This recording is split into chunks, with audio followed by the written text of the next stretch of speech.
Ate Pia, ikaw nga, kumusta ka na? Ayos lang naman. Oh, kumusta ka na rin? Ang ganda mo ngayon ah. Ayos lang ako. Kailan ka pa dumating? Kanina lang. Kasama mo ba ang asawa mo? Hindi, may trabaho kasi siya eh. Sana magtagal ka dito, marami ka na kasing utang sa amin eh. Gusto ko naman namin makakwentuhan. Baka 3 araw lang ako. May trabaho din kasi ako eh. Dumalaw lang talaga ako. Gusto mo bang makita si Lola Juana? Oo naman. Isa nga siya sa dahilan kung bakit ako umuwi dito. Balita ko, ikaw daw ang nag-aalaga sa kanya. Ako nga ang nag-aalaga sa kanya. Wala kasi ang may gusto eh, siguro dahil may kasungitan siya. Hindi pa siya nagtataray eh, sinasamahan ko na siya. Sa lahat kasi ng apo ni Lola Juana, ako lang ang hindi niya sinusungitan. Lagi siyang malambing makipag-usap sa akin. Marami ang nagsasabi na ako ang paborito niya. Totoo naman yon, katunayan nga niyan, lagi kanyang bukang bibig. Oo, sabi ko na sa'yo eh. Nabanggit nga niya sa akin na ako ang gusto niyang mag-alaga sa kanya. Kaya lang eh, imposible naman yun. Alangan naman na sa kanya lang umikot ang mundo ko. Sigurado na matutuwa si Lola Juana kapag nakita ka. Baka nga bigla siyang lumakas at bumangon sa higaan niya. Tamang-tama, ganitong oras sigising na siya. Kung ikaw ang nag-aalaga kay Lola, anong ginagawa mo dito sa labas? Kasama naman ni na Lola Juana si tatay, sumaglit lang ako kay Tio Arnel. Akala ko, pinabayaan mo na si Lola mag-isa eh. Gising o tulog siya, hindi ko siya iniiwang mag-isa. Alam mo naman ang kasibihan dito sa atin kapag may sakit at nakaratay na sa higaan. Naku, sa tagal ko na sa city, namulat na ang mga mata ko sa lahat ng bagay. Hindi lahat ng nakalakihan nating pananakot ng bata tayo eh, totoo. Kanya-kanya naman tayo ng paniniwala eh, nire-respeto ko ang sayo. Matandang dalaga si Lola Juana na kapatid ng lola ko na nanay ng tatay ko. Ayon sa kwento ni Itay noon, sadya daw masungit ang tiyahin niya kaya walang nagtangkang manligaw rito. Hanggang malipasan na nga ng panahon. Bukod tanging si Lola Juana na lang ang buhay sa kanilang 8 magkakapatid. Sa kabila ng katandaan, mas pinili pa rin niya na mamuhay ng mag-isa sa lumang villa na kinatatakutan sa lugar namin. Marami kasing kwento ang mga taga rito na hindi naman mapatunayan. Tay, nandito po si Ate Pia. Kanina lang po siya dumating. Kumusta po kayo, Chong? Sinamahan ko naman sa loob ng kwarto si Ate Pia.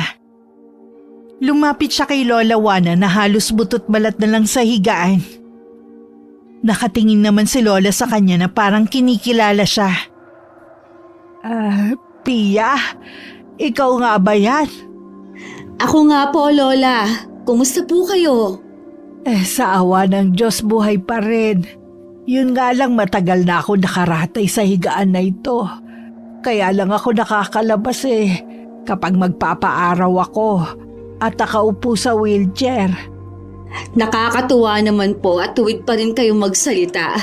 Sa kabila nung ganyan po ang kalagayan ninyo. Nagpapasalamat ako at naisipan mo kong dalawin dito. Baka ito na ang huli nating pagkikita Huwag niyo pong sabihin yan. Maraming beses pa po tayo magkikita. Ay, magtilang anghel ka sana. Oo nga pala, si Monica ang nag-aalaga sa akin. Babait at masipag ang pinsan mo. Mabuti naman po at nakasundo ninyo si Monica. Oo naman. Magtatagal ka ba rito sa atin, ha? 3 araw lang po ako nandito sa atin. Sa makalawa po aalis na rin ako.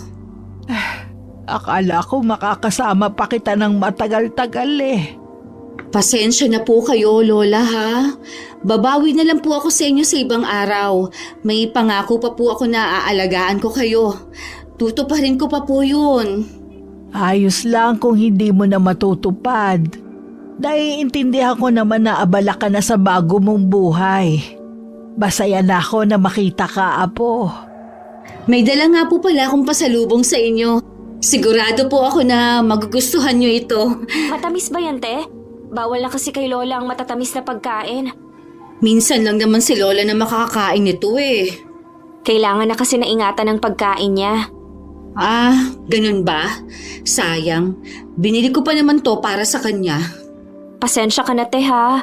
Ako kasi ang mananagot kapag may masamang nangyari sa lola natin eh.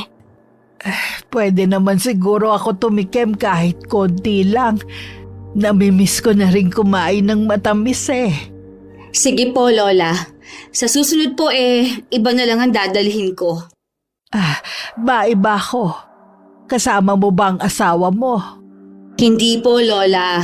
Busy po yun sa trabaho niya. Baka sa susunod po isama ko na siya. Oo nga pala, baka nagugutom ka. Monica, iha, maghanda ka muna ng merienda. Hindi na po, Lola. Busog pa po ako. Pinaghanda rin po kasi ako ni na inay kanina. Dito ka na lang magtanghalian sa bahay. May lakad po ang buong pamilya ngayong tanghali po. Nagaya po kasi sila na pumunta ng resort at bukas na ang balik. Minsan lang daw po kasi nila ako makasama. Sige. Bago ka umalis, sana dalawin mo ulit ako, ha? Makakaasa po kayo, La. Nadadalawin ko po kayo ulit. Hindi na natupad ni Ate Pia ang pangakong babalik bago siya umalis. Nalaman ko na lang sa nanay niya na 5 araw pala siyang nandito bago umalis. Hindi ko na lang yun sinabi kay Lola Juana. Lalo't alam kong hinihintay niyang bumalik ang pinsan ko. Kumusta pagdalaw mo sa pamilya mo? Ayos naman. Sinulit ko talaga ang pagbabakasyon ko. Nagkita ba kayo ng lola mo na ikinukwento mo dati? Yung matandang dalaga na mayaman? Matandang dalaga na lang dahil wala na siyang yaman. Ibig mong sabihin naghirap siya? Ganun na nga. Ang tanging meron na lang siya, yung luma niyang villa na minumulto na sa sobrang kalumaan. Malaking pera pa rin yun kapag naibenta. Sino naman ang bibili sa lumang villa na may multo? Sige nga. Huwag na yung bahay, kundi yung lupa na lang. Malaki na ang halaga ng lupa ngayon, kahit nasa probinsya pa yan. Sa bagay nga, hindi ko lang alam kung kanino yun mapupunta. Di ba kamo ikaw ang paboritong apo? Malay mo sa iyo pala ipamana yun. Oo nga no. Sayang, hindi ko yun naitanong. Nung nandun kasi ako, ang tinanong ko lang, yung mga alahas niya. Meron kasi siya sinabi na kwintas na ibibigay sa akin Lagi niya yung suot noon. Hindi na nga lang niya nasagot dahil inaantok na. Alam ko si kanyang matatanda, kapag sinabi nila, tinutupad nila yun. Kaya sigurado na sa'yo din mapupunta yun. Sana nga, kasi sa pagkakasabi niya nun, kailangan ko siyang alagaan para sa akin niya ipamana yung kwintas na yun. Hindi mo naman obligasyon na alagaan siya. Kaya hindi kanya pwedeng pilitin. Tama ka dyan. Sino nga pala yung nag-aalaga sa lola mo? Yung bata kong pinsan. Baka naman mamaya sa kanya ipamana ng lola mo sila sabi mong kwintas. Nako, malabo yung sinasabi mo, no? Duda nga ako kung kay Lola pa yung kwintas na sinasabi niya. Baka nga naisanla na rin niya para sa mga gastusin niya. Sina nanay nga, nag-aabot na rin minsan ng pera, pandagdag sa gamot. Kung naghirap na nga kamo, malamang nawala na yun sa pangangalaga ng lola mo. Marami sa mga kamag-anak namin na nagsasabi na baka gawa-gawa na lang ni Lola Juana ang tungkol sa sinasabi nitong mga alahas. Sa tagal kasi ng panahon, iisang alahas lang ang nakikita nilang suot niya. Yun ay ang kwintas na ipinangako niya noon na ibibigay kay Ate Pia. Nang mapansin ko umaambon na, isasara ko na sana ang malapad na bintana na yari sa kapis nang pigilan ako ni Lola. Iha, wag mo munang isara ang bintana. Gusto kong panoorin ang mga patak ng ulan. Malamig po at pumapasok din ang ampyas ng ulan. Ayos lang, Iha. Hindi naman umaabot dito sa higaan ko Sige po, kukumutan ko na lang po kayo para hindi kayo lamigan. Gusto ko kasing makita ang ulan. Baka kasi ito na ang huling sandali na masisilayan ko Si Lola talaga, kung ano-ano naman ang sinasabi nyo, marami pa pong ulan at pagsikat ng araw ang masisilayan nyo. Matagal na ang pamamalagi ko sa mundong ibabaw. Marami na akong mga kapamilya na nakita kong nawala at mga okasyon na nagdaan. Hindi na siguro masama kung darating na rin ang huling sandali ko. Alam ko po na nahihirapan na kayo. Kaya lang po ang hirap tanggapin na mawawala na kayo. Alam ko na iilan lang naman ang magluluksa oras na mawala ako. Salamat sa inyo ng tatay mo na tunay ang malasakit sa akin. Pasensya ka na, Iha, kung wala akong may pamamana sa iyo, ha? Mahal po namin kayo ni tatay. Hindi po mahalaga kung meron kayong maiiwan sa amin. Mas mahalaga po na nagastos niyo ang pera sa pagpapagamot niyo at sa iba pang kailangan niyo. Salamat sa iyo, Apo, sa ilang taon na pag-aalaga mo sa akin. Alam ko na marami kang gustong gawin. Pero dahil sa akin, hindi mo magawa. Masaya naman po ako sa ginagawa kong pag-aalaga sa inyo. Sa ilang taon na pag-aalaga mo sa akin ni minsan hindi kita nakaringgan ng pagrereklamo. Likas sa inyo ng tatay mo ang may mabuting kalooban. Lola, oras na po ng pag-inom nyo ng gatas. Ipagtitimpla ko lang po kayo.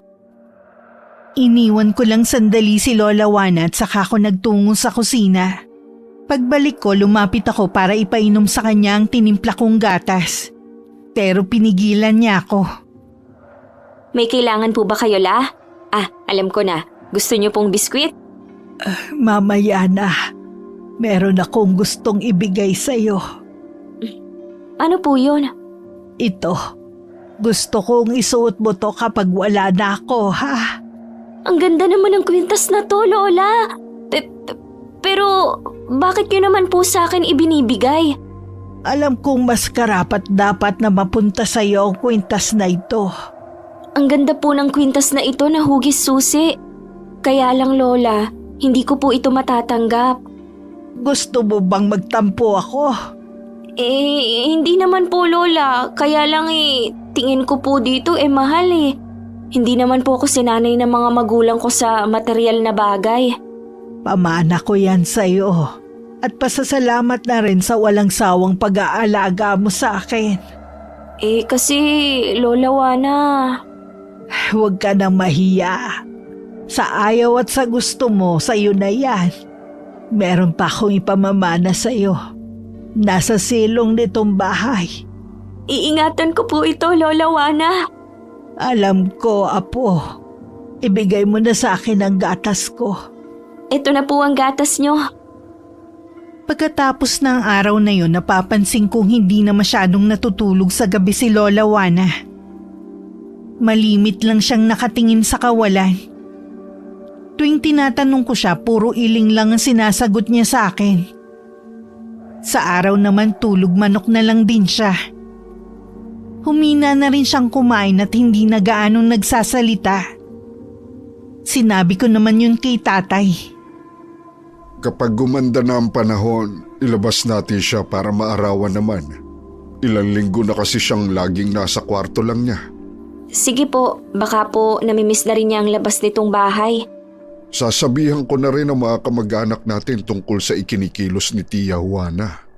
Baka kasi ilang araw na lang mamaalam na siya. Mabuti na rin na alam nila ang kalagayan ng matanda. Ngayon pa nga lang po ang bigat na sa dibdib na isipin na mawawala na si Lola Juana. Alam ko na napalapit na sa iyo ang lola mo at ganun din siya sa iyo.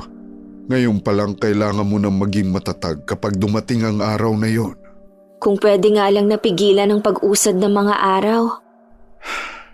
Alam ko na ilang araw ka ng puyat. Matulog ka muna at ako na ang bahalang magbantay kay Tia Juana. Ayoko po na iwan si Lola, Tay. Kaya ko naman pong magbantay Gigisingin na lang kita kapag may nangyari. Mahirap kung ikaw naman ang magkasakit dahil sa puyat. Gising ba ang lola mo? Kakatulog lang po nung iwan ko. Lumabas lang po ako para lagyan ng tubig ang pitsil niya. Kung nagugutom ka, kumain ka muna dyan. Pupuntahan ko muna ang lola mo, ha? Sige po, Tay. Marahan pang tinapik ni Itay ang balikat ko bago tumalikod at tumakbang papunta sa kwarto ni Lola Juana. Nadatnan niyang gising na si Lola. At sumilay naman ang ngiti sa tuyot na labi nito na makita si Itay na palapit. Akala ko po natutulog kayo. Kumusta na po kayo? Ayos lang naman ang pakiramdam ko ngayon. Kahit hindi ako masyadong makatulog. Si Monica. Pinapagpahinga ko po muna. Ako po muna ang magbabantay sa inyo. May bumabagabag po ba sa inyo kaya hindi kayo makatulog? Ay, malimit kong makita sa lahat ng sulok ng bahay na to ang namayapa naming magulang. Alam ko na pahiwatig na yun, na malapit na akong mawala. Baka po nananaginip lang kayo na nakikita niyo sila. Matagal na rin naman akong handa kung sakali.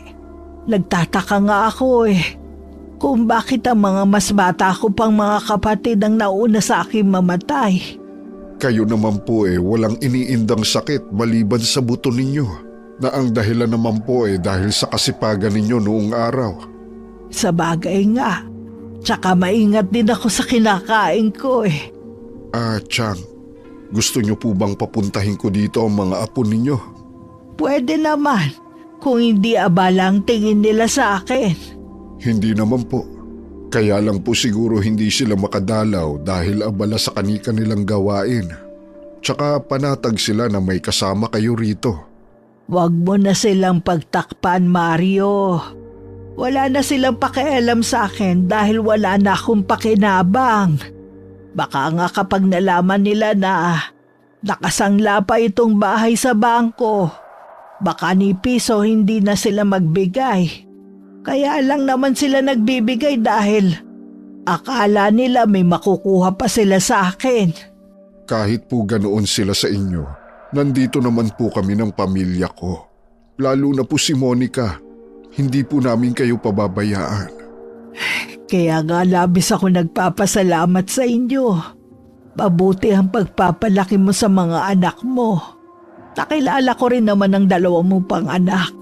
Katulad ni Monica, mababait din sila. Mabuti po nakikipagkwentuhan na ulit kayo. Nito po kasing mga nagdaang araw, kapansin-pansin ang pananahimik nyo. Napapagod na rin kasi ako Pero ngayon para akong binigyan muli ng panibagong lakas. Kung napapagod at inaantok na po kayo, magpahinga na po muna kayo. Babantayan ko po kayo. Sige, nasabi ko na rin naman sa iyo mga gusto kong sabihin Buong magdamag na hindi natulog si Itay. Panay din ang sulyap niya sa dibdib ni Lola Juana. Nakakahinga naman siya ng maluwag tuwing nakikita niya na humihinga pa si Lola. Kinabukasan pinuntahan niya ang mga kamag-anak namin na nasa malapit lang naman. Pero bigo siyang makumbinse ang mga to na dalawin ng matanda. Ipinaliwanag din niya na baka nagbibilang na lang ng oras bago mamaalam si Lola Juana. Pero lahat sila may kanya-kanyang dahilan. Kahit naging masungit si Lola Juana sa kanila noon, sana naisip nila na nakatulong din naman sa kanila ang matanda. Mahirap pilitin ng mga taong hindi marunong tumanaw ng utang na loob. Sana naisip nila na huling pabor na nilang gagawin ito kay Lola. Alam ko gusto rin silang makita ng Lola. Sana magbago ang isip nila at isang tabi muna ang mga ginagawa nila. Kaya ng apo. At sana bigyan pa ng mahabang buhay ang Lola. Gusto ko pa po siyang makasama. Ganon din naman ako. Kaya lang nakikita ko na kay Chang na pagod na rin siya. Ang hirap lang po kasing tanggapin na malapit na siyang mawala sa piling natin. Ganoon talaga. Lahat naman tayo doon papunta. Ika nga nila, paunahan lang. Maganda na nga po ang panahon, Tay. Baka pwede na natin ilabas si Lola Juana. Baka maisip niya na masarap mabuhay at bigla siyang lumakas. Kapag nagising na siya dadalhin ko dito ang wheelchair niya. Lola. Huwag ka nga magpapakita ng ganyan kapag gising si Chang. Hindi ko po magpigilan Habang lumilipas ang mga araw, natatakot ako na baka dumating na yung huling sandali ni Lola. Mahirap man, pero kailangan mong ipakita kay Chang na masaya ka. Hindi yung daig mo pang nagluluksa na agad. Pabaunan mo siya ng masayang alaala. Opo, Tay. Ipipitas ko na rin siya ng mga paborito niyang bulaklak mamaya. Maiwan na muna kita dito. Tawagin mo na lang ako kapag nagising na si Tia Juana. Nang makalabas si tatay sa kwarto, lumapit naman ako sa hinihigaan ni Lola Juana. At hinalikan ko siya sa noo. Lingid sa amin ni Itay kanina pagising si Lola at narinig niya lahat ng pinag-usapan namin. Hindi lang niya idinidilat ang mga mata dahil nasisilaw siya sa liwanag. Ilang sandali pa ay minulat na rin niya ang mga mata niya. Tinanong ko siya kung gusto niyang lumabas. Tumango naman siya sa akin. Maya-maya tinawag ko si Itay at tinulungan na niya akong mailagay sa wheelchair si Lola. Tignan niyo po itong mga alaga ninyong bulaklak. Ang titingkad ng kulay. Iba po talaga kapag nadidiligan ng tubig ulan. Oo nga, Apo. Ang gaganda nila. Dahil sa pag-aalaga niyo ng Itay mo kaya gumanda sila ng ganyan. Kaya niyo po ba ang init ng araw? Oo, Iha. Halos hindi ko nga maramdaman ang init sa balat ko eh. Chang, huwag po muna kayong magsalita. Baka mapagod kayo. Kanina pa kasi kayo nagsasalita. Hayaan mo lang ako, Mario. Darating naman ang araw na hindi na ninyo ako maririnig magsalita. Gusto niyo na po bang pumasok sa loob ng bahay? Hindi, Iha. Gusto ko munang manatili rito. Gusto kong pagmasdan ang buong paligid at ang mga taong dumaraan. Nandito lang po kami ni Tatay. Magsabi lang po kayo kung may kailangan kayo. Lumayo lang kami ng konti ni Itay habang hindi namin inaalis ang paningin kay Lola Juana. Kanina nang ilipat namin siya sa wheelchair, hinahabol na niya ang paghinga at napapangiwi siya.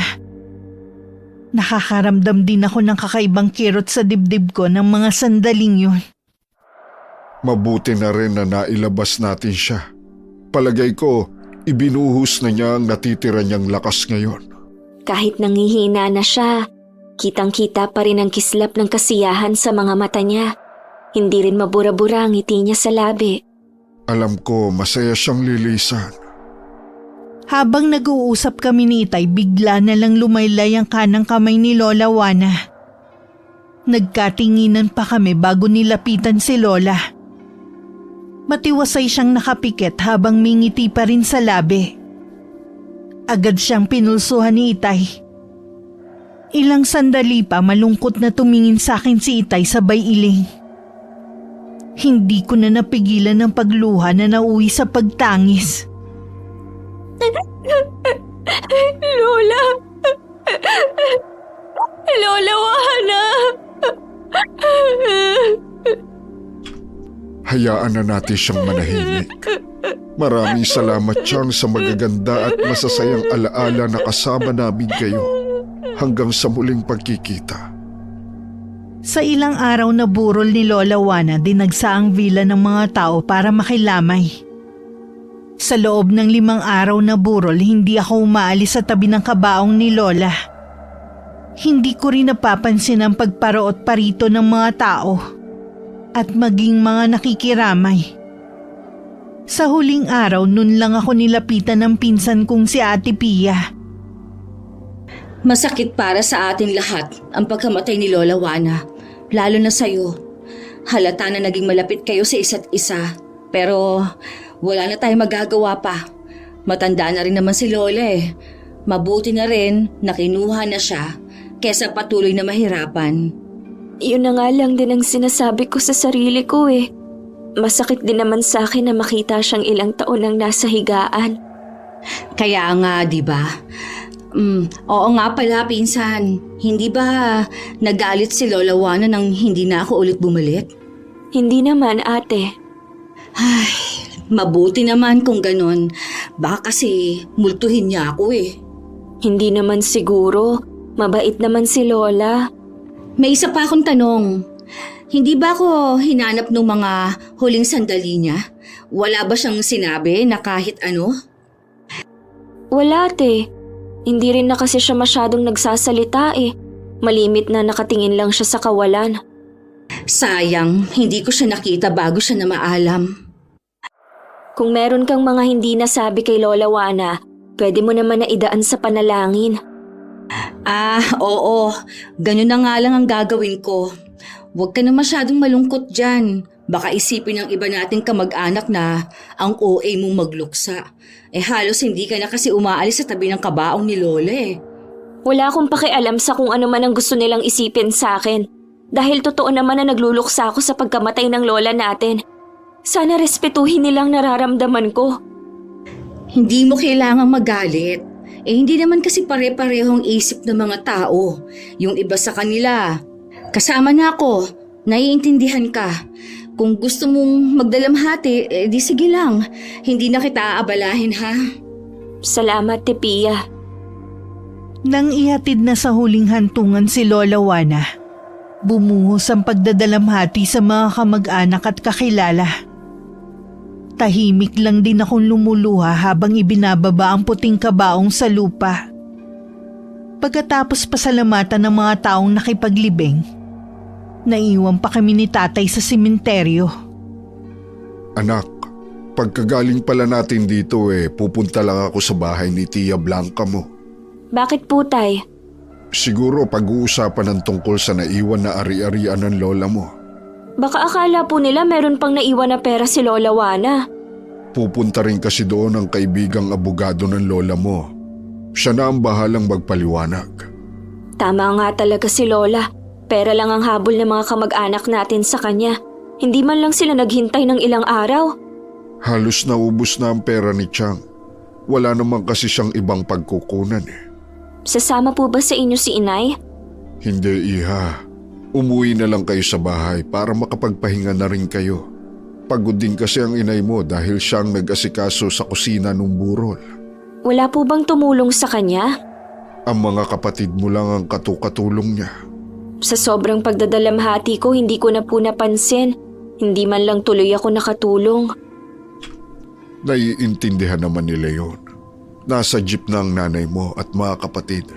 Tayo na lang ang hinihintay. Sige po, Tay, umuwi na tayo. Sinulyapan ko muna ang puntod ni Lola Juana bago sumunod kay Itay, na nagpatiuna ng naglakad patungo sa jeep na nakaparada sa di kalayuan. Pagdating sa bahay, nagkulong lang muna ako sa kwarto at dun muli ako umiyak. Dahil sa pagod at puyat sa nagdaang araw, hindi ko na namalayan na nakatulog na pala ako. Madilim na sa labas at nalaman ko na nakauwi na ang mga kapatid ko sa bayan, kung saan sila nakatira kasama ng pamilya nila. Kumusta po ang pag-uusap niyo, Tay?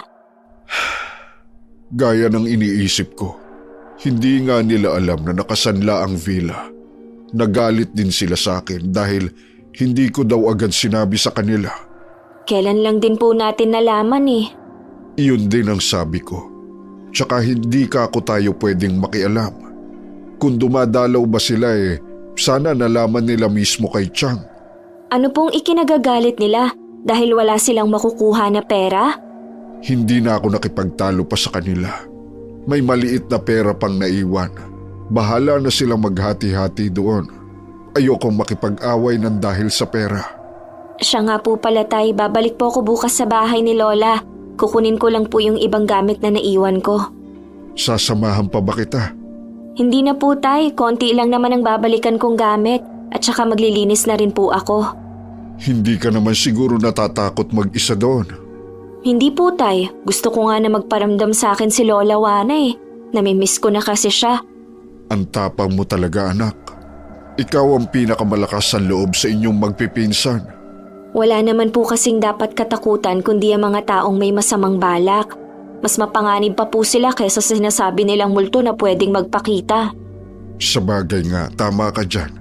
Nagtatawag na pala ang nanay mo. Hinihintay ka lang talaga namin magising para maghapunan. Tara na po sa kusina. Nakakaramdam na rin po ako ng pagkalam ng sikmura Kinabukasan, maaga kaming umalis ni Itay. Sumabay lang ako sa kanya at ibinabalang niya ako sa tapat ng bahay ni Lola Juana. at saka na siya umalis para mamasada. Nang makapasok sa loob, gusto na namang mag-init ng mga mata ko. Huminga na lang ako ng malalim para maibsan ang nararamdaman kong paninikip ng dibdib. Inumpisahan ko na maglinis at hinuli ko ang kwarto ni Lola nang maalala ko ang binigay niyang kwintas. Oo nga pala, sa silong daw ng bahay. Ano kayang meron doon?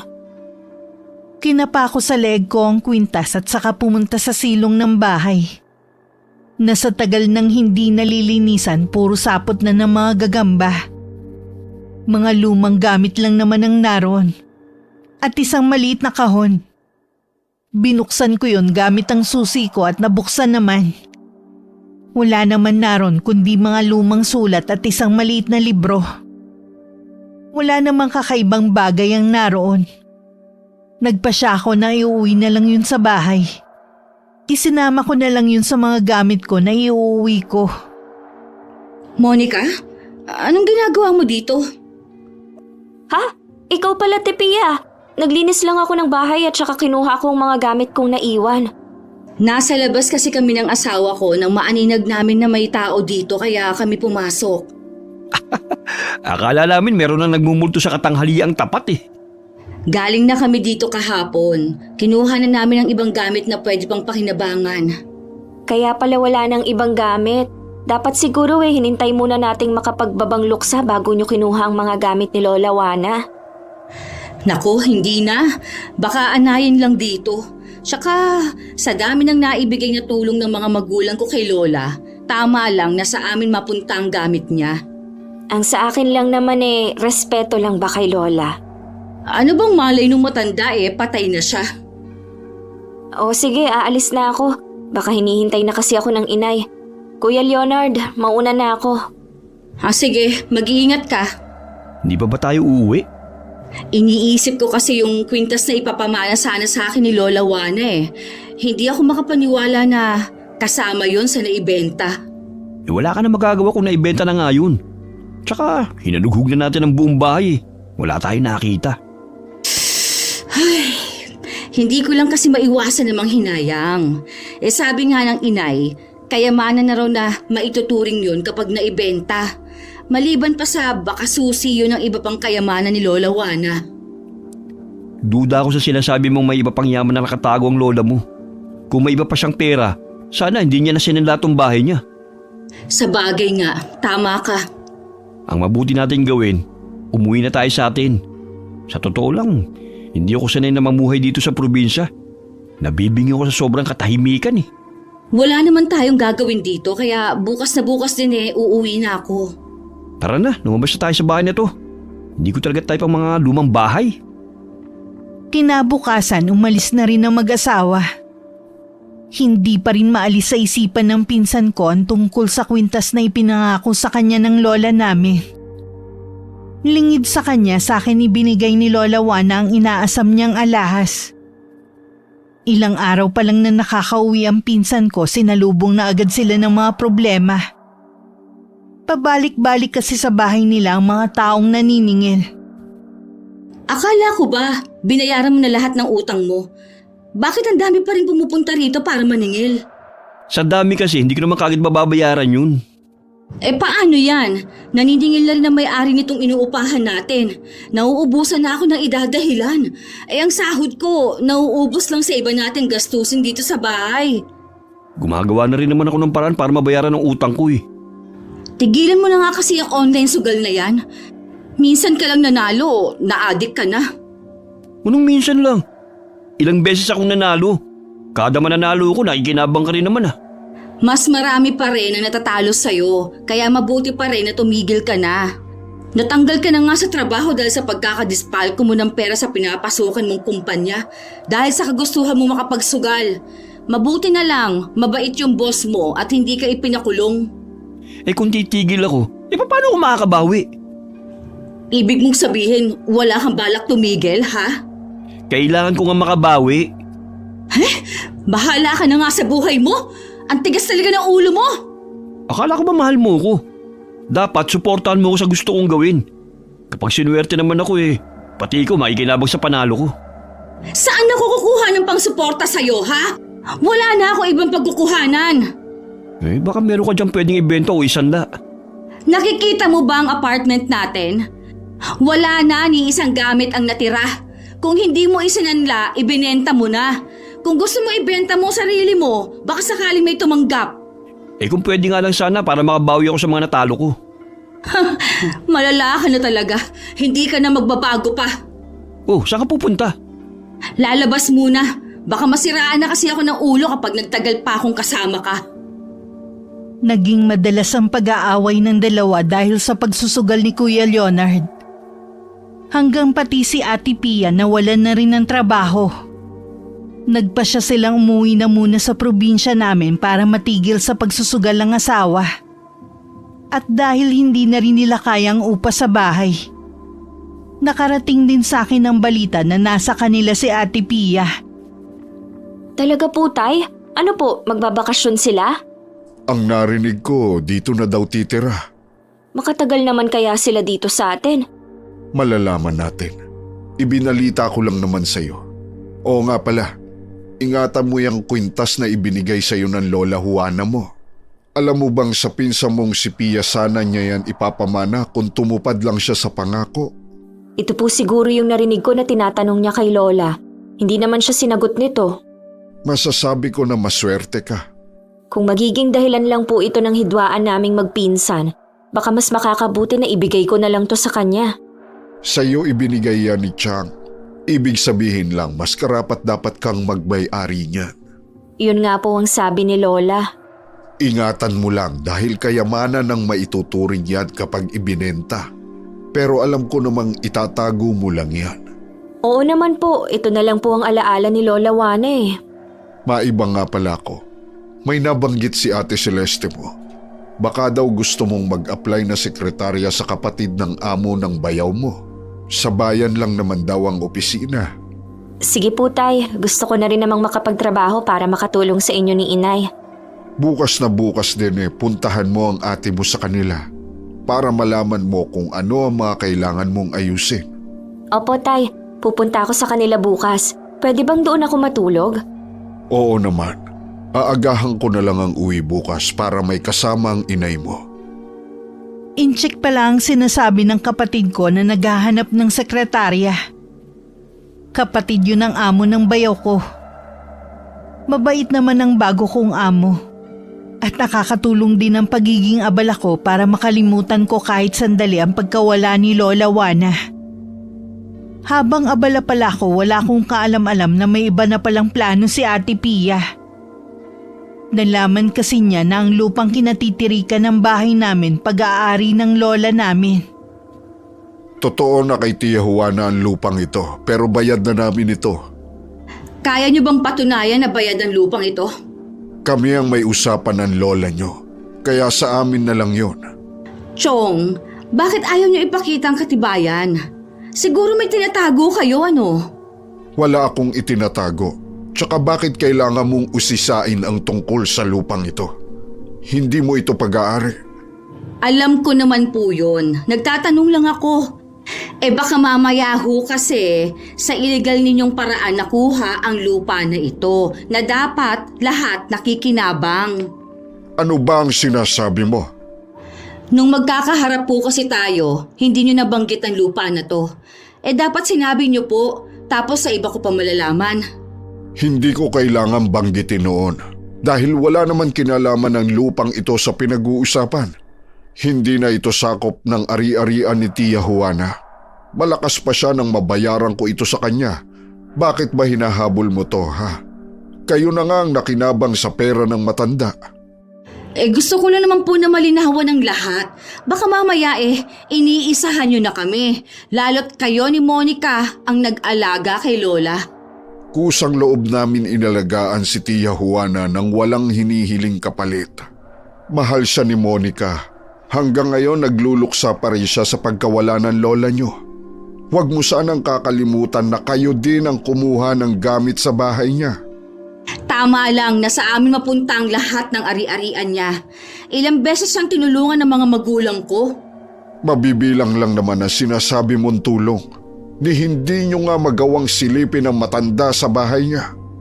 Baka naman nakakalimutan nyo na pinuntahan ko siya nang umuwi ako dito.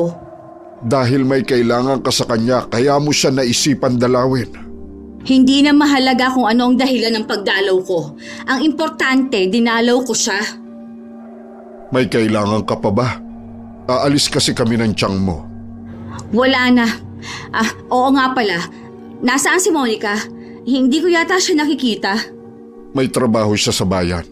Mamaya ang uwi niya dito kasabay namin. Oh, ano naman ang trabaho niya? Teka, huhulaan ko. Tindera o kasambahay? Sekretarya ng isang negosyanteng incheck. Oh, talaga? Buti kaya niyang trabaho. Huwag mo naman maliitin ang pinsan mo. May tinapos din naman siya. Silang magkakapatid. Pasensya na, Chong. Hindi naman yun ang intensyon ko. Sige, aalis na po ako.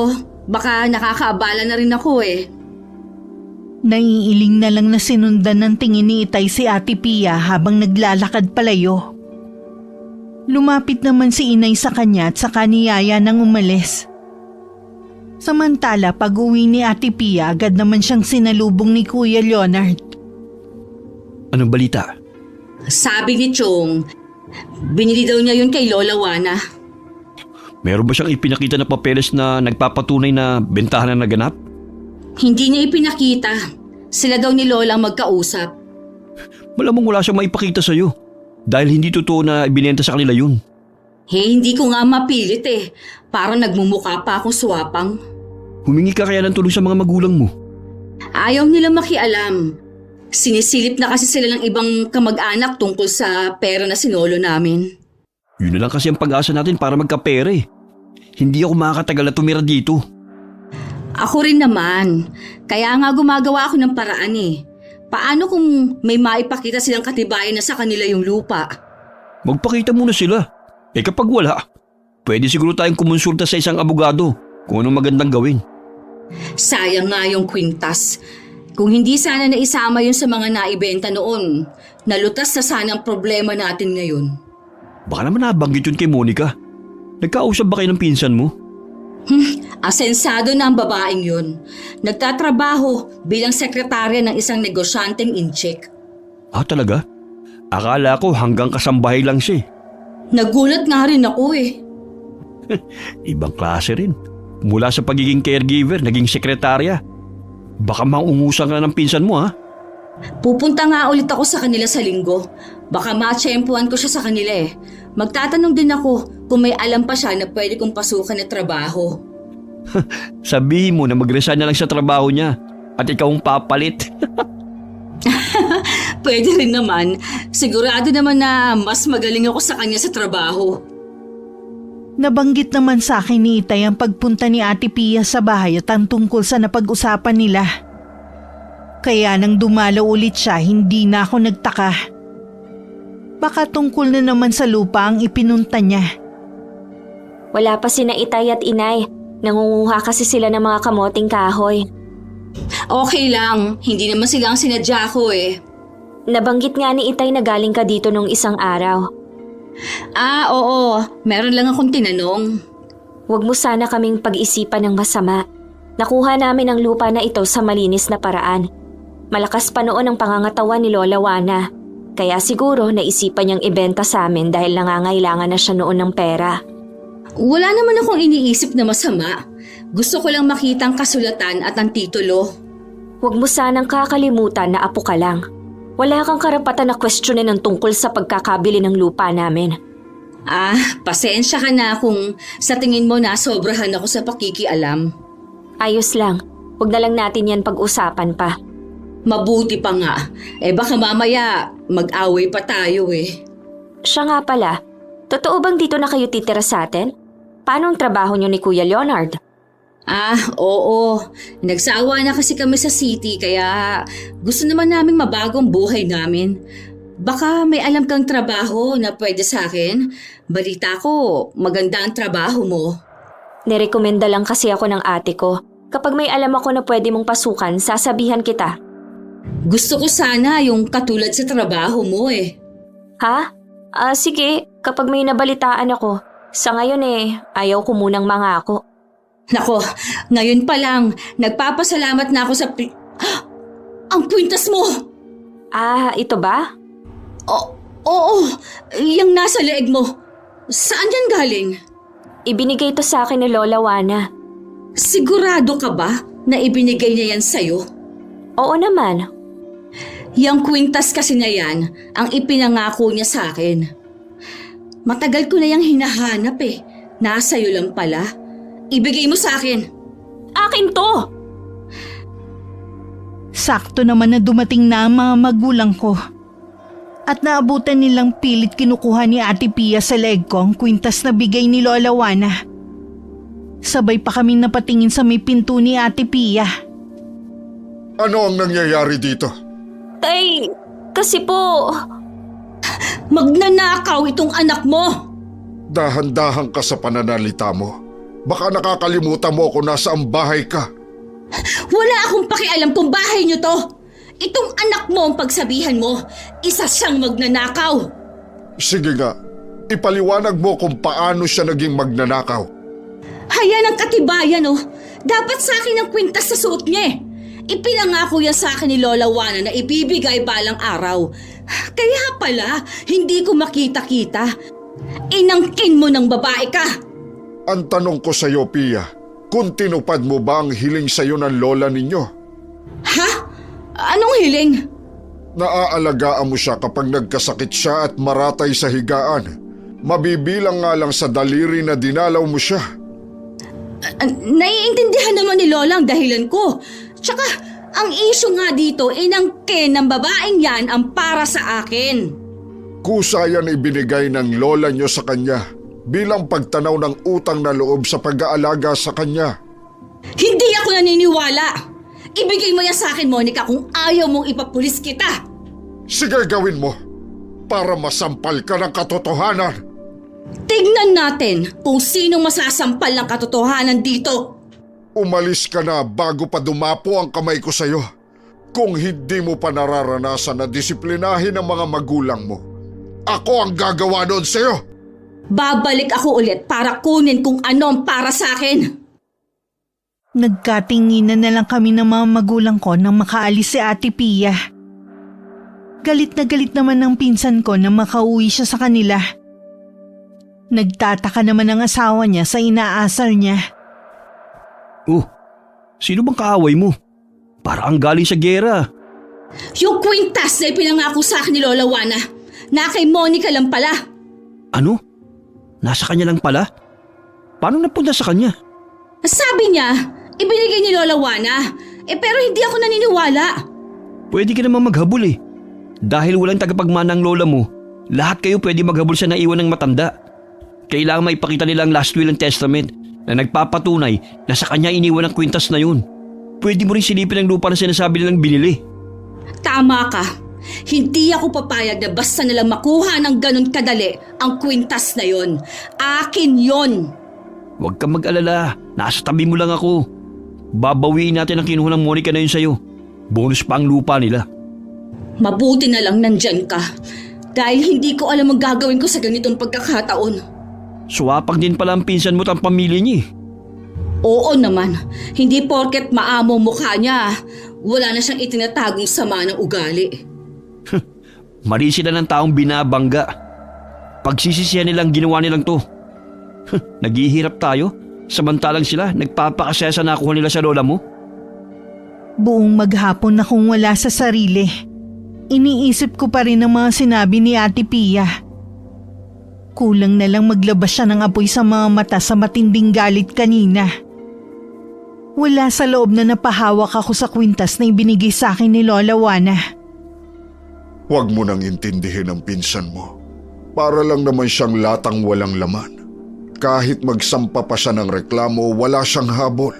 Isang malaking pagkakamali na tinanggap ko ang kwintas na to kay Lola Juana. Naging dahilan patuloy ng away namin ni Ate Pia. Makinig ka sa akin. Hindi pa man nararatay si Tia Juana sa higaan. Meron na siyang ipinagawa na last will and testament tungkol sa maiiwan niyang ari-arian. Yang kwintas na yan, talagang para sa iyo yan. Nabanggit yan ng abogado, pero dahil abala sila sa perang naiwan ng matanda, hindi na nila inintindi ang iba pang sinasabi. Iyon ang ipapakita natin sa pinsan mo para tumigil na siya sa paghahabol niya. Paano po yung lupa? Para matigil na rin sila sa pagdududa sa atin. Ipapakita ko na rin ang titulo at iba pang mga papeles na nabili ang lupang ito nung malakas pa ang lola mo.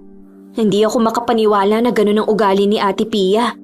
Noon pa naman may pagkasakim na ang pinsan mo na namana niya sa ama niya. Napansin na rin siguro yon ni Tia Juana, kaya unti-unti nang lumayo ang loob nito. Malakas pa siya ay nakakagiliwang ka na niya. Lagi kanyang tinatanong noon, kaya nang maratay siya, alam ko na ikaw ang gusto niyang mag-alaga sa kanya. Mabuti na lang hindi ka tumanggi. Mahal ko naman po si Lola Juana, kaya masaya po ako na alagaan siya. Kaya nga huwag kang magsisisi na sa'yo napunta ang kwintas na yan.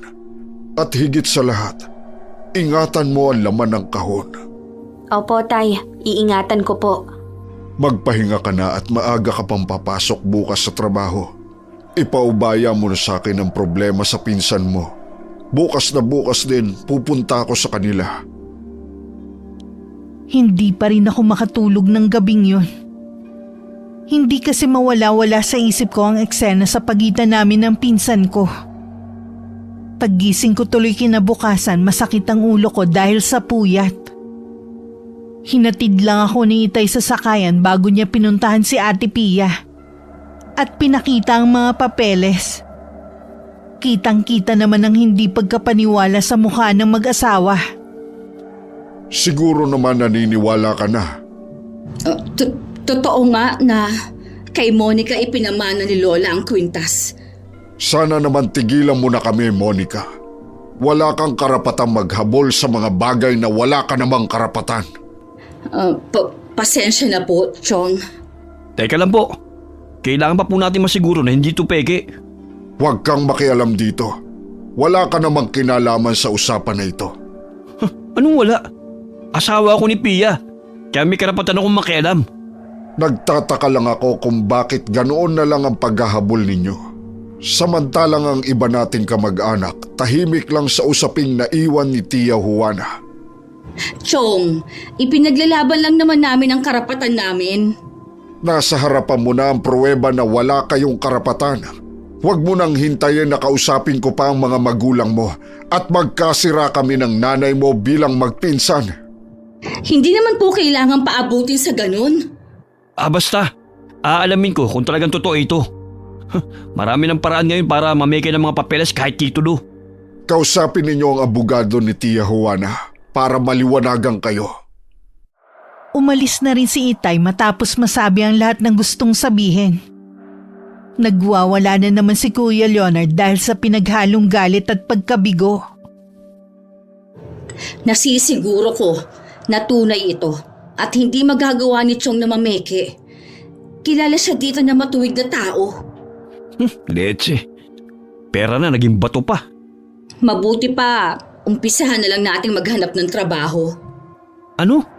Yan lang bang naiisip mong solusyon, ha? Kung sakali na maghanap tayo ng trabaho, ano naman mapapasukan natin dito, ha? Wala na akong maisip eh. Kung gusto mo bumalik na lang tayo sa city at doon magsimula muli. Maganda sana yan kung wala yung mga taong pinagkakautangan ko. Kahit ako na lang muna ang maghanap ng trabaho doon. Nakakaya na kasi sa mga magulang ko na sila ang kumakargo sa atin. Kahit sana yung kwintas lang ng lola mong makuha natin eh. Malulutas na ang problema natin. Wala na tayong magagawa kundi tanggapin na hindi na yun mapupunta sa atin. Paano kaya kung lasingin natin ang pinsan mo, saka natin kunin? Hindi ka ba nag-iisip? Paano kung makulong tayo? At isa pa, hindi yun papayagan uminom ng mga magulang niya. May isa pa ako naiisip.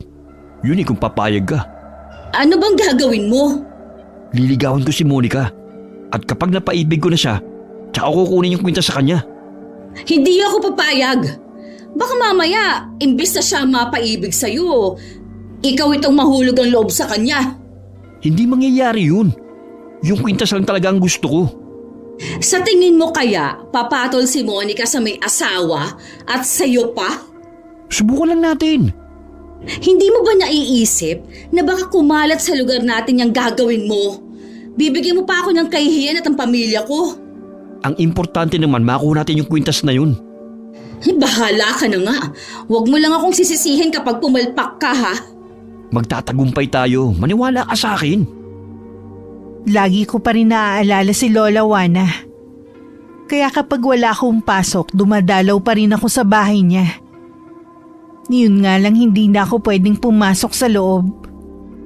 Sa labas ko na lang pinagmamasdan ang kabuuan nito. Kahit saan ko ipaling ang mga mata ko, mukha ni Lola ang nakikita ko. Siguro, namimiss mo na si Lola Juana, no? Ikaw pala, Kuya Leonard. Kasi nakita kitang nakatayo dito eh. Kaya nilapitan na kita. Sige kuya. Uuwi na ako. May dapat pa kasi akong gawin sa amin eh. Sandali lang, Monica. Huwag ka munang umalis. Meron lang sana akong sasabihin sa'yo eh. Sabihin mo na, nagmamadali kasi ako. Gusto ko lang sanang humingi ng dispensa sa inasal ng pinsan mo. Ganun talaga yung si Pia eh. Kalimutan na lang natin ang nangyari. Ang mahalaga, naliwanagan na kayong mag-asawa. Naiintindihan ko ang sitwasyon ninyo. Pero may kakitiran kasi mag-isip ang pinsan mo eh. Lalo na may kinalaman sa pera.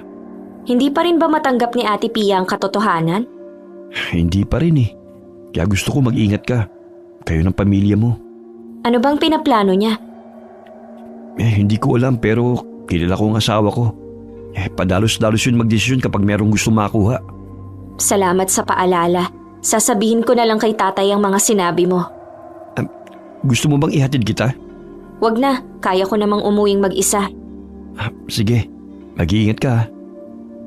Pag uwi ko, sinabi ko naman kay tatay ang mga sinabi ni Kuya Leonard. Napaismid pa ang aking ama sabay iling. Sa nababasa ko sa mukha niya parang hindi siya naniniwala. Iwasan mo ang lalaking iyon. May iba siyang pinaplano. Paano po kung totoong sinasabi niya? Kung totoo man, malamang nakasabwat niya ang pinsan mo. May natuklasan ako sa mag-asawang yon, kaya naglalagi sa lugar natin. Lulong sa sugal si Leonard. Gusto nilang makuha ang kwintas mo dahil alam nila na ito ang magsasalba sa kanila. Kaya pala bigla na lang siyang nakipag-usap sa akin at para bang nagmamalasakit. Masyado kang inosente sa mga katulad niyang mapagsamantala.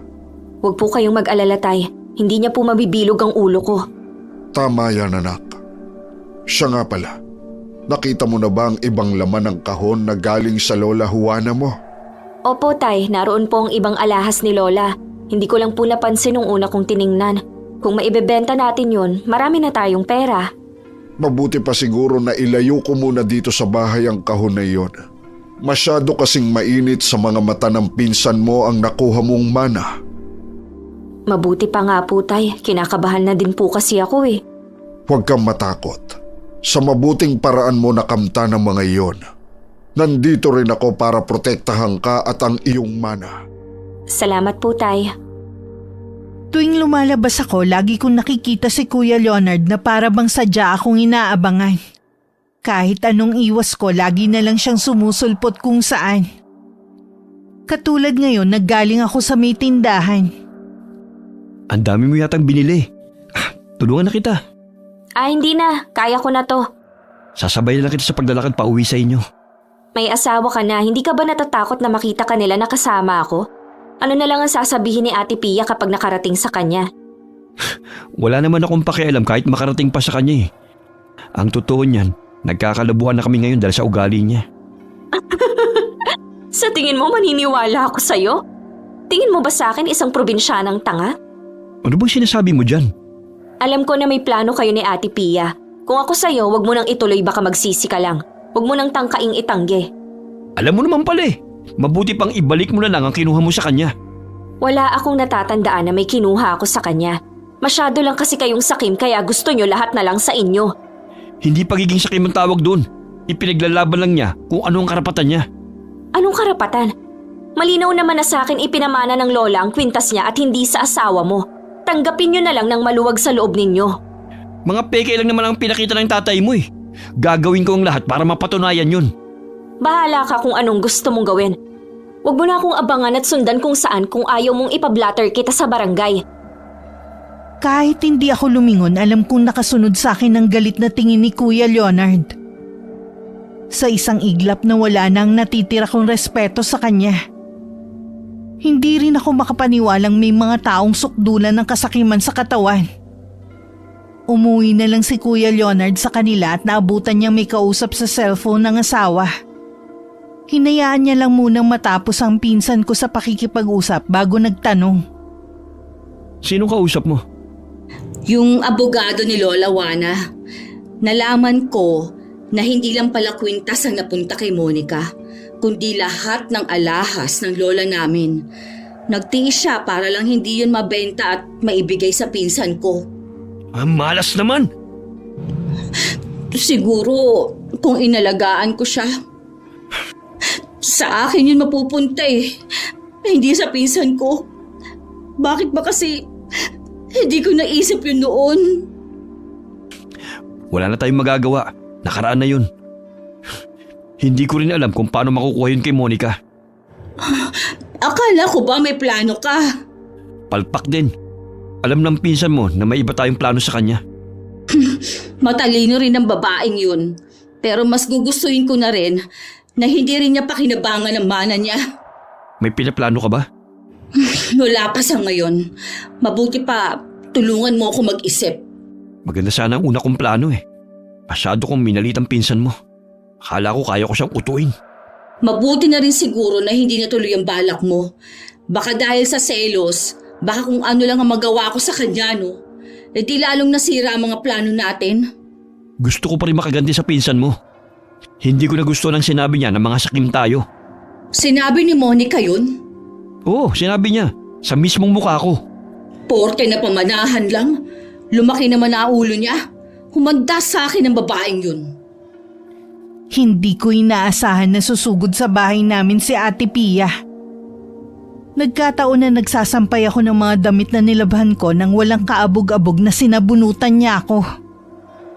Nagpambuno kami at nagpagulong-gulong pa sa lupa. Bago kami naawat ni Itay, nakararating lang na makita ang nangyayari. Anong karapatan mo para sabihan kaming sakim ng asawa ko, ha? Totoo naman, di ba? Gusto pa niya akong linlangin na kunwari mabait at nagmamalasakit siya. Kung hindi ko pa alam, muntik na rin mahulog ang loob mo sa karisma ng asawa ko. Kahit kailan, hindi ako mahuhulog sa asawa mo na sugarol at baon sa utang. Sigurado ako na ikaw lang ang pumatol sa kanya. Anong sinabi mo? Ha? Walang hiya ka! Tama na! Hindi ko na palalampasin ang ginawa mong pagsugod sa bahay ko! Baka karating ito sa mga magulang mo! Nasa inyo na nga ang lahat tapos magsusumbong pa kayo at ako pang palalabasin yung masama. Ikaw naman talaga ang masama dito. Hindi kasalanan ni Monica kung sa kanya man ipinamana ni Tia Juana ang pangarap mong kwintas. Sana kasi pinahalagahan mo ang lola ninyo. Ipinakita mo na mahal mo siya kahit hindi mo maalagaan. Baka sakaling may iwan siya sa'yo. Kaya huwag kang magagalit sa anak ko kung sa kanya man napunta lahat. Magbabayad kayo ng mahal sa ginawa ninyo mag-ama. Huwag mo kong pagbabantaan sa sarili kong bakuran, Pia. Malapit nang maubos ang pasensya ko sa'yo. Bakit? Anong gagawin niyo, Chong? Sasaktan niyo ba ako? Hintayin mo ang mga magulang mo na gumarote sa'yo. Sa oras na hindi ako masiyahan sa gagawin sa'yo, ako naman ang magpaparusa sa'yo.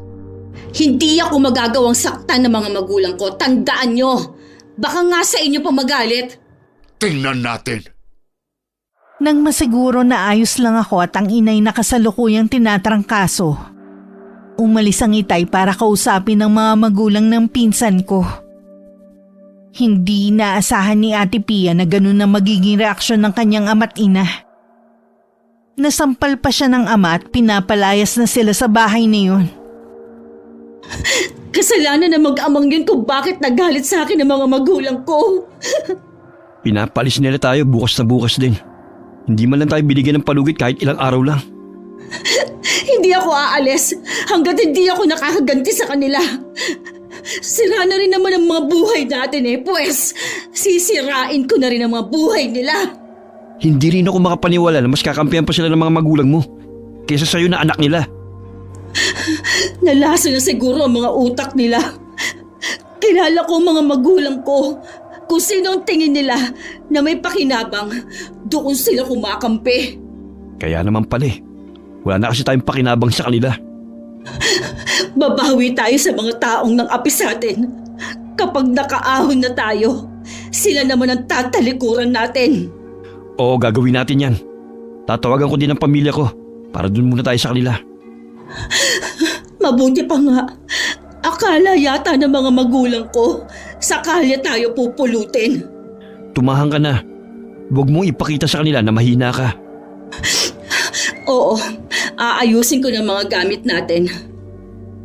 Dahil sa matinding galit na nararamdaman ni Ate Pia sa pamilya namin, isang maitim na balak ang binuo niya.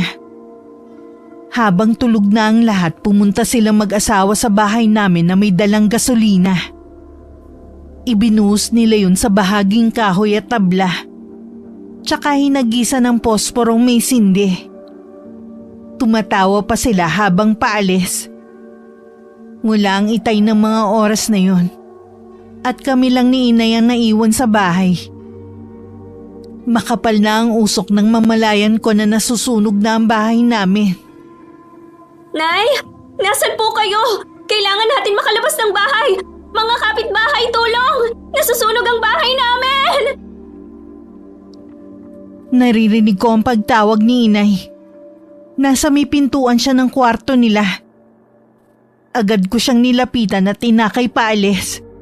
Pero malakas na ang apoy sa dinadaanan namin. Isang pirasong kahoy ang galing sa bubungan ng mahuhulog sa amin. Mabilis kong niyakap si Inay habang umiiyak. Nagising ako na nasa ibang lugar at masakit ang buong katawan. Puno rin ng benda ang braso ko. Bago ko maalala ang nangyari, bumukas na ang pinto at pumasok si Itay. Monica, mabuti naman nagising ka na. Kumusta ang pakiramdam mo? Naaalala ko na ang nangyari. Nasaan po si Inay? Huwag mo munang isipin ang inay mo. Ano pong nangyari kay Inay? Huwag po kayong magsinungaling sa akin. Wala na ang inay mo. Hindi siya nakaligtas. Hindi! Ang inay ko! Inay! Gusto ko siyang makita! Gusto ko lumabas dito! Hindi ka pwedeng lumabas. Kailangan mo munang magpagaling. Gusto ko pong makita si Inay. Pakiusap po, Tay. Monica, hindi mo na rin makikita ang inay mo. Nailibing na siya noong isang araw. 1 linggo ka na nandito at walang malay. Ganun ako katagal na wala ng malay. Oo, isang himala nga na nabuhay ka. Siguro iniligtas ka ng lola mo. Siguro nga po. Kasalanan ko kung bakit nasunog ang bahay. Nakalimutan ko siguro patayin ang baga sa kalan. Hindi mo kasalanan ang nangyaring sunog. Sinadya ang pagkakasunog ng bahay natin. Sa tabi ng bahay malapit sa kusina, naroon ang lata ng gasolina. Sino po kaya ang gagawa nun? Wala naman tayong nakakaaway maliban sa mag-asawa. Sila din ang pinaghihinalaan ko. Pero wala tayong ebidensya na magpapatotoo. Sukdulan na talaga ang kasamaan nila. Magbabayad sila sa akin. Ganoon din ang nararamdaman ko. Pero ipaubaya na lang natin sa mga pulis ang pag-iimbestiga. Huwag mo munang pairalin ang galit mo. Kailangan mo munang magpagaling. Para hindi mainip sa pananatili ko sa ospital, hindi ko nalang binibilang ang bawat araw na dumaan. May mga bahagi ng katawan ko ang nasunog pero hindi ang mukha. Maaaring tama si Itay. Dahil kay Lola kaya hindi ganun kalala ang pinsala ko. Nang sa wakas makalabas ako ng ospital, nasa isip ko na kung paano ako gaganti sa pinsan ko at sa asawa niya. Sa isang kubo muna kami tumira pansamantala ni Itay. Sa gagawin ko sa inyo, Tingnan ko lang kung hindi mismo sa mga bibig niyo manggaling ang katotohanan. Sa di kalayuan sa nasunog naming bahay, kinuha ko doon ang isang maliit na libro na binalot ko sa plastik. Kasama yun sa kahon na pamana sa akin ni Lola Juana. Nang mabasa ko ang nilalaman ng libro, isa pala yung aklat ng mangkukula. Naglalaman yun ng mga nakakatakot na sumpa na maaaring ipataw sa taong kinasusuklaman. Kaya ako ito binaon dahil wala sana akong balak gamitin. Pero hindi ko akalain na mapipilitan akong aralin ang nilalaman nito. Ipaghihiganti kita na sa mga taong pumatay sa'yo. Kasama ka pa sana namin ngayon kung hindi dahil sa kanila. Mas masakit ang gagawin ko sa kanilang ganti. Inaral ko ang nilalaman ng libro ng paulit-ulit. Nakabisado ko na ang mga salitang Latin na nakasulat dito. Pero hindi ko naman alam ang kahulugan. Ang pinili kong sumpa ay binase ko na lang sa mga nakaguhit na larawan dito. Nang alam ko nang handa na ako sa aking gagawin, naghintay na lang ako ng tamang pagkakataon para maisagawa ko ang balak. Hanggang kailan ka ba magbumukmok dito? Gusto ng ate mo, doon ka muna sa kanila. Ayoko po, Tay. Mas gusto kong dito lang ako. Nag-aalala na kasi kami sa'yo ng mga kapatid mo. Lagi ka na lang nagkukulong dito sa kwarto mo. Kung nag-aalala po kayo na baka meron akong gawin, hindi ko po naiisip yun. Mas gusto ko pa rin pong mabuhay. Mabuti naman. At sa iyo na rin ang galing yan. Hindi na ako mag-aalala na maiwan ka dito mag-isa. Tay? Sina Ate Pia ba't ang asawa niya yung umalis na? Umalis sandali pero bumalik din. Wala na yatang mapuntahan. Pasensya ka na, anak. Malabo pa ang kaso ng inay mo. Ganun naman po talaga. Mabagal ang hustisya para sa mga katulad natin. Lagi ko rin naman ipinagdarasal na sana maging malinaw ang lahat. Huwag po kayong malungkot. Mabibigyan din po ng hustisya ang pagkamatay ng inay sa ibang paraan. Tinaon ko na kabilugan ng buwan nang magsagawa ko ng orasyon. Paulit-ulit ko lang binigkas ang mga salitang Latin sa libro. Habang isinasagawa ko yun, wala naman ako nararamdamang kakaiba. Inakala kong walang bisa ang ginagawa ko kaya itinigil ko na muna. Bukas ko na lang uulitin.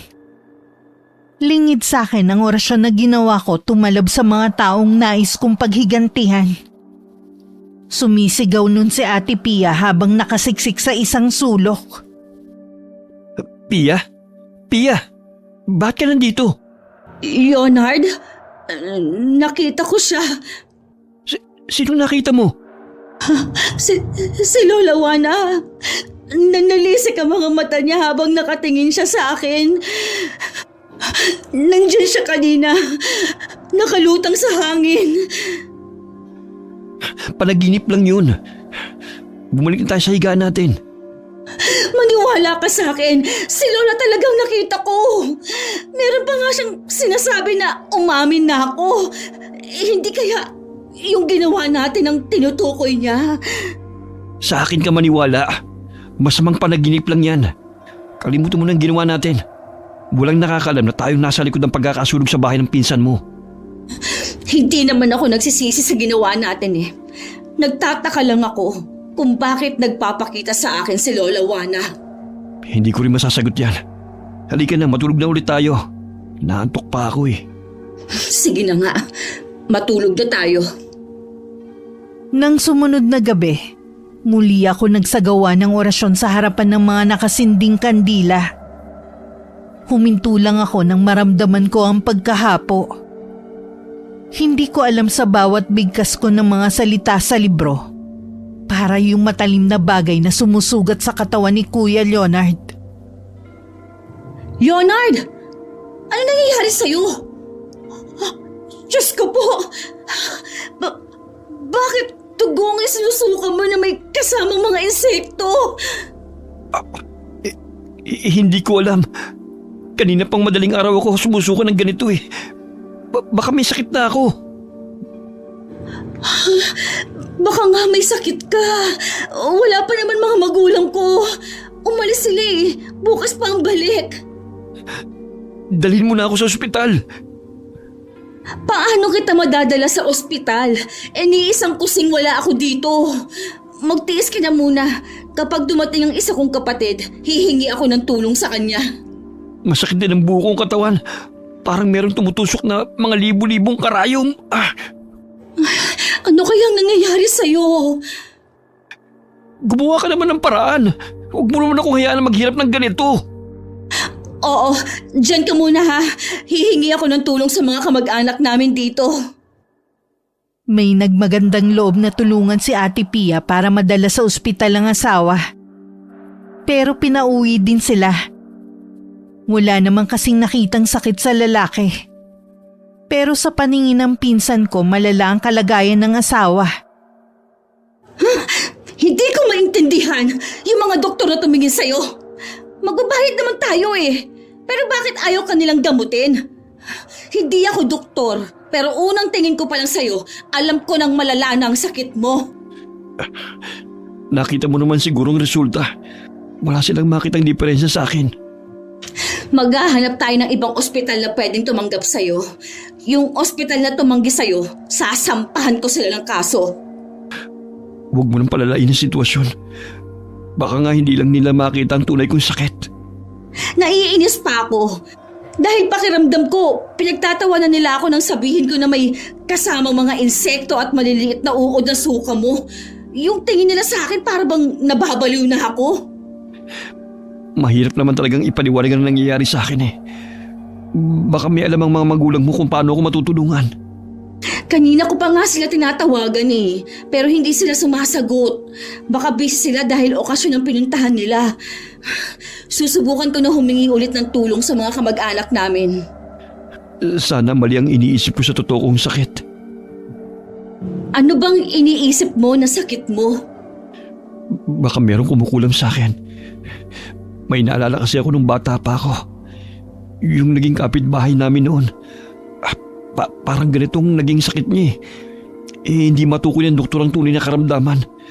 Hanggang lumala at nang makahanap sila ng albularyo, hindi na rin maisalba ang buhay niya. Sino naman ang kukulam sa'yo? Wala naman akong alam na merong mangkukulam dito sa lugar namin. Baka inutos na mag-ama. Imposible yung sinasabi mo.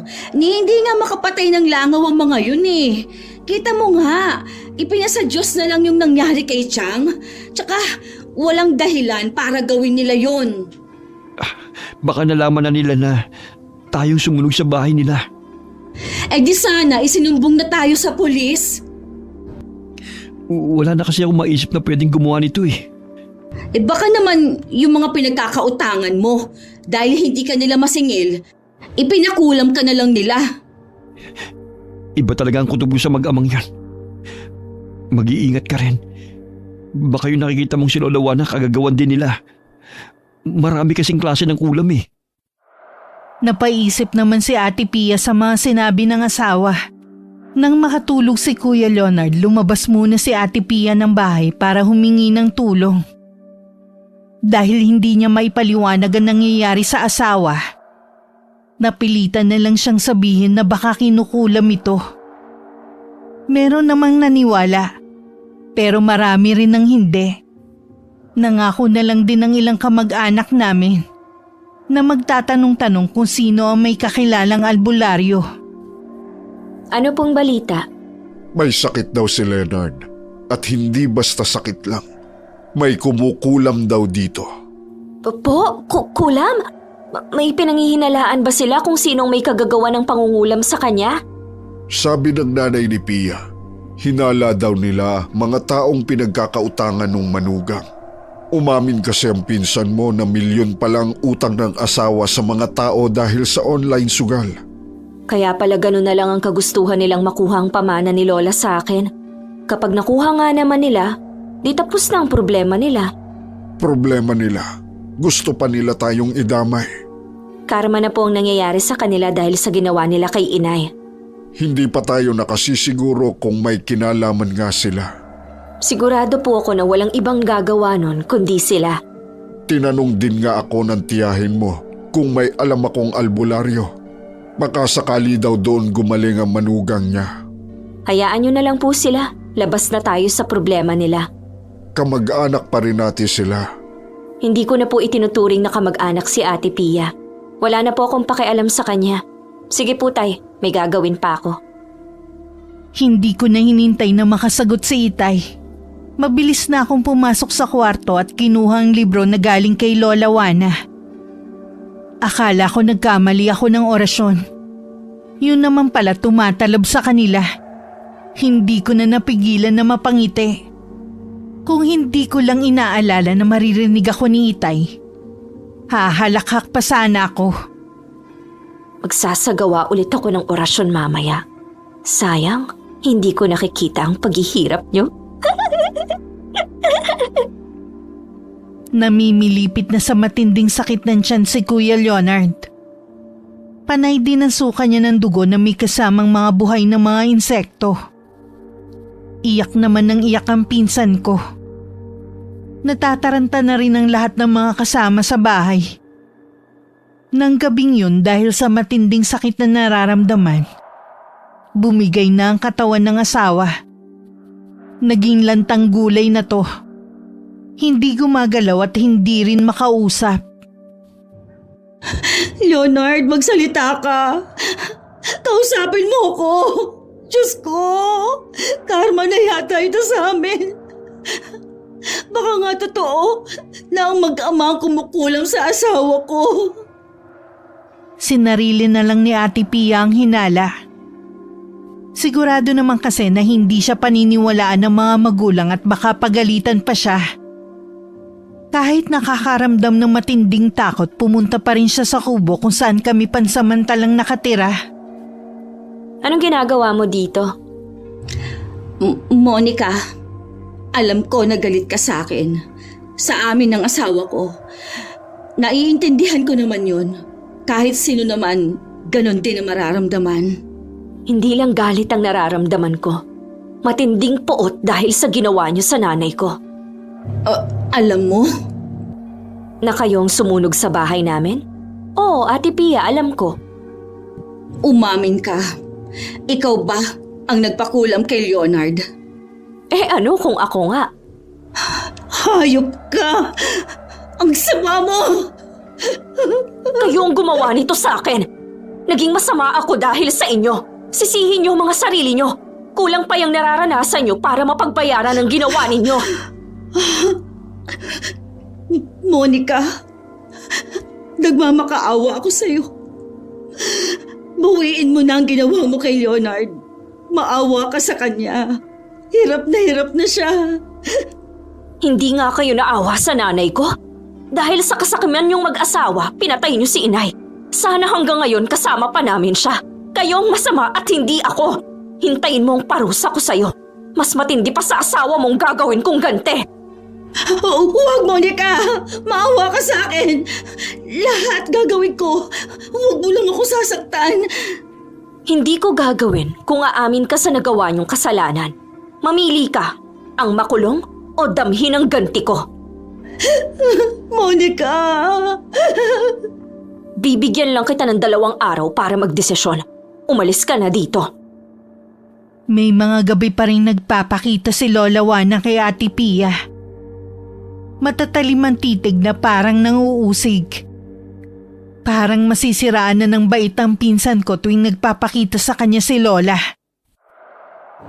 Oo na! Aamin na ako! Huwag ka na lang magpakita sa akin! Di ba gusto mo ako makulong? Sige na! Susuko na ako!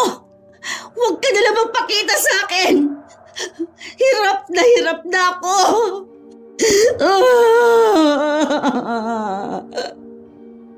Kinabukasan kasama ang mga magulang.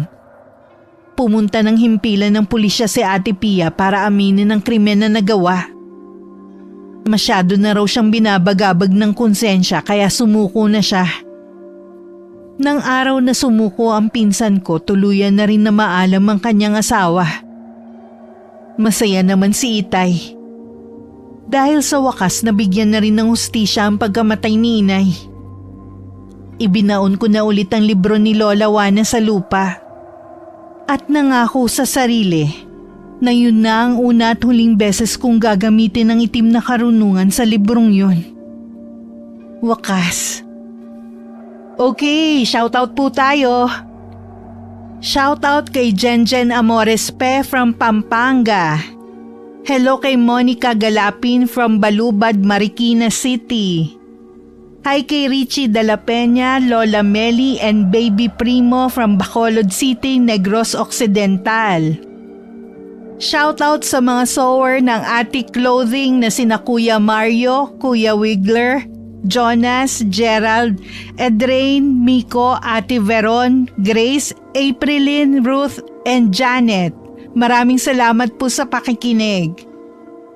Shoutout kay Celia, Zia, and Valerie, mga kaibigan ni Ma'am Ami Yong sa Malaysia. Maraming salamat po sa inyo. Happy 7th birthday kay Aaron. And shoutout sa Ativo family, Nevales family, and Cajeda family. Shoutout sa Acros family and Tumaliwan family from Tugigarao. Shoutout sa Gutierrez family from Baler, Aurora. Shoutout sa Gallardo family from Damulog, Bukidnon. Hello kay Lance MBB.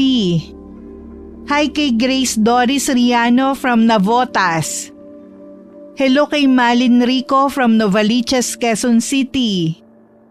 Hi kay Jen Kabakungan from Malaysia.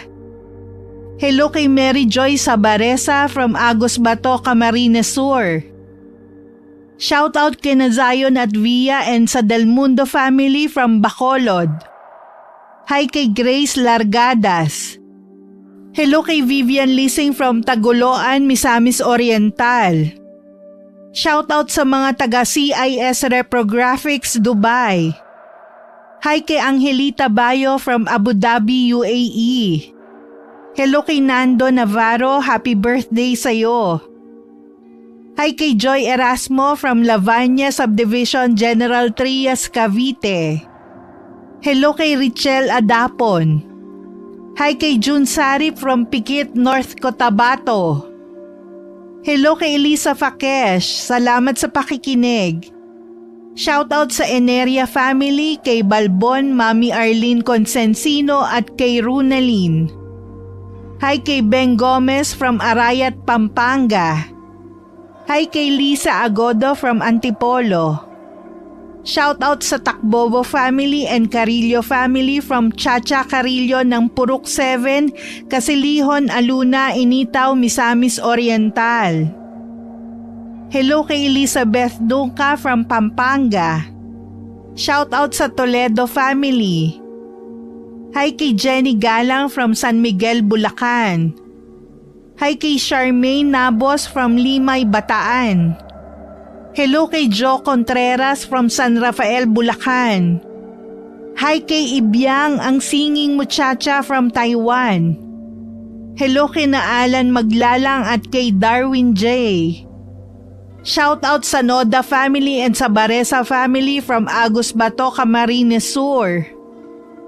Hello kay Prot ng Cebu na laging nakikinig. Maraming salamat sa iyo. Hi kay Jeneline Jacobe from Rodriguez, Rizal. Shoutout sa Satrain family and Ausa family from San Narciso, Quezon. Hello kay Angelina Ignacio from California. Shoutout sa De La Cruz family and Lagasca family from Pangasinan and Tarlac. Hi kay Adeline Bajo from Davao City. Hello kay na Mary Jane Lozano, Kisha Faith, Andrea at kay Randy Lozano. Hi kay Cynthia Gallardo from Qatar. Shoutout sa magagandang nanis ng RNS ng Riyadh, Saudi. Hi kay Milpe Kwajaw. Hi kay Larissa Abdul from Oman, Muscat. Hello kina Aba, Joseph at Adrian. Hi kay Elizabeth Pamintuan. And hello kina Day, Kayla and Ramil Malyari from Arayat, Pampanga. Maraming salamat po sa pagsuporta nyo at pakikinig. Hanggang sa susunod, ingat, God bless. Ate Pia, ikaw nga,